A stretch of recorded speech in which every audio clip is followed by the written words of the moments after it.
Saya Rahmadani Arif Fernandri. Pada kesempatan kali ini saya akan menjelaskan tentang realitas sosial sebagai data kualitatif. Dan di sini terdapat 3 pemaparan, yaitu pemaparan yang pertama adalah kualitatif, data kualitatif. Yang kedua adalah data kasus, dan yang ketiga adalah data pengalaman individu.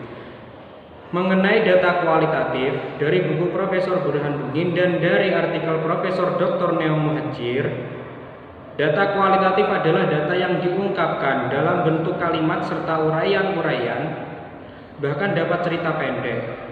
Pada beberapa data tertentu dapat menunjukkan perbedaan dalam bentuk jenjang atau tingkatan, walaupun tidak jelas batas-batasnya. Contohnya amat cantik, cantik kurang cantik. Data kualitatif amat bersifat subjektif, karenanya peneliti yang menggunakan data kualitatif sesungguhnya harus berusaha sedapat mungkin untuk menghindari sikap subjektif yang dapat menguburkan objektivitas data penelitian. Selanjutnya adalah data kasus. Dari buku Profesor Dr. Burhan Bungin mengenai data kasus, ciri khas dari data kualitatif adalah menjelaskan kasus-kasus tertentu. Data kasus hanya berlaku untuk kasus tertentu serta tidak bertujuan untuk digeneralisasikan atau menguji hipotesis tertentu. Lebih memungkinkan data kasus mendalam dan komprehensif dalam mengekspresikan suatu objek penelitian.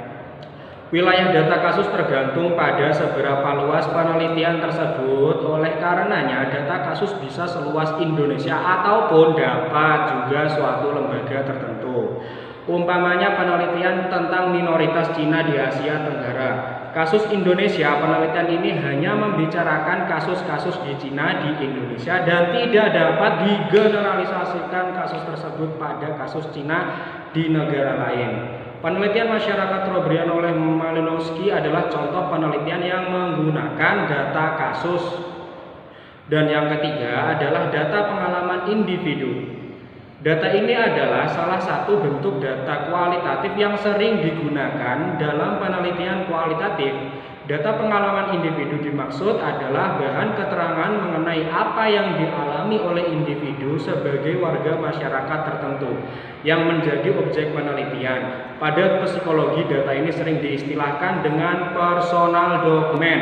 Dalam sejarah dan ilmu sosiologi diistilahkan human dokumen. Sedangkan dalam ilmu antropologi budaya lebih sering dikenal dengan istilah individual life story. Data pengalaman pribadi ini sungguh-sungguh syarat dengan unsur-unsur subjektif, sehingga kadang-kadang tidak sesuai dengan realita keadaan masyarakat yang menjadi objek penelitian. Walaupun demikian, subjektivitas tersebut dapat dipakai sebagai bagian dari realita masyarakat yang diteliti dan bukan dimaksud untuk menerangkan realitas masyarakat yang diteliti.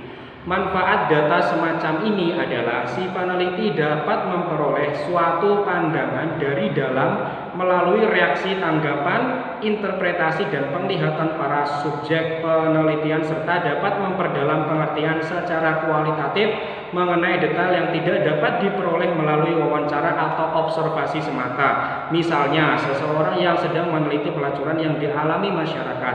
Mungkin data tentang beberapa wanita muda yang menjadi pelacur, di mana saja lokasi pelacuran dari golongan mana saja, para langganan pelacur tersebut, beberapa tarifnya, dan sebagainya dapat diperoleh dengan metode observasi, interview, dokumentasi, dan lain-lain sebagainya. Akan tetapi ada dari metode-metode atas, hal itu seperti bagaimana interpretasi mahasiswa di masyarakat lainnya, bagaimana pula sikap pelacur itu sendiri dalam melihat diri dan masalahnya.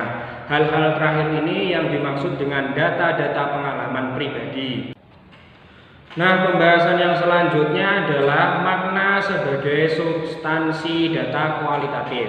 Dari buku Burhan Bungin, makna sebagai substansi data kualitatif adalah makna dari setiap data yang dapat diungkapkannya. Jadi, pencarian dan pengajaran makna dari setiap upaya peneliti di lapangan adalah puncak prestasi peneliti dalam setiap penelitian. Makna di masyarakat terdiri dari berbagai macam dan tingkatan. Makna juga berstrata antara makna individu, makna kelompok, makna masyarakat, makna sistem dunia.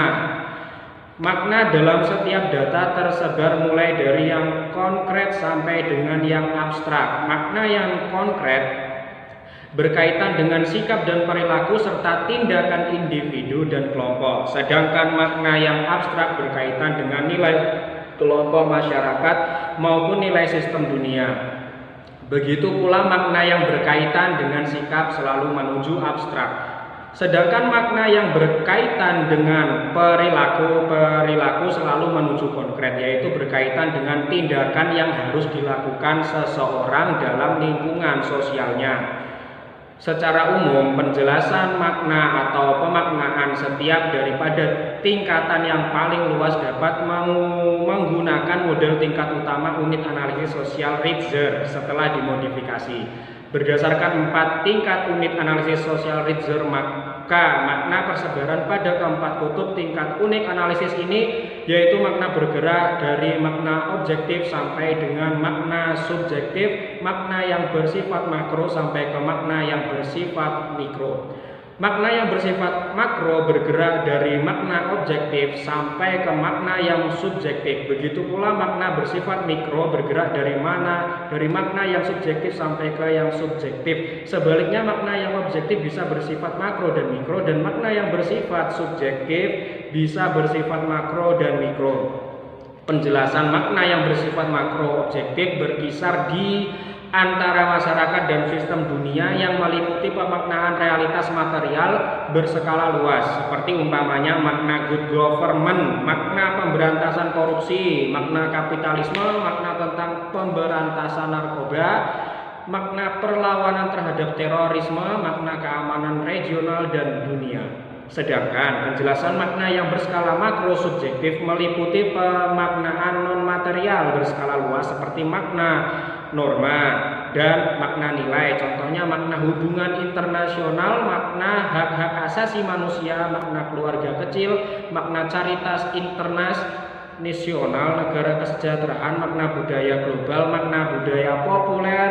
Penjelasan tentang pemaknaan mikro objektif yaitu berkisar pada makna perilaku tindakan interaksi individu dan kelompok, umpamanya makna pertukaran, makna keluarga, makna pendidikan, makna pergaulan, makna status sosial dan sebagainya. Sedangkan penjelasan tentang pemaknaan mikro objektif yaitu berkisar pada proses mental yang berskala kecil seperti makna sopan santun, makna akhlak mulia, makna kecerdasan, makna kedewasaan dan sebagainya.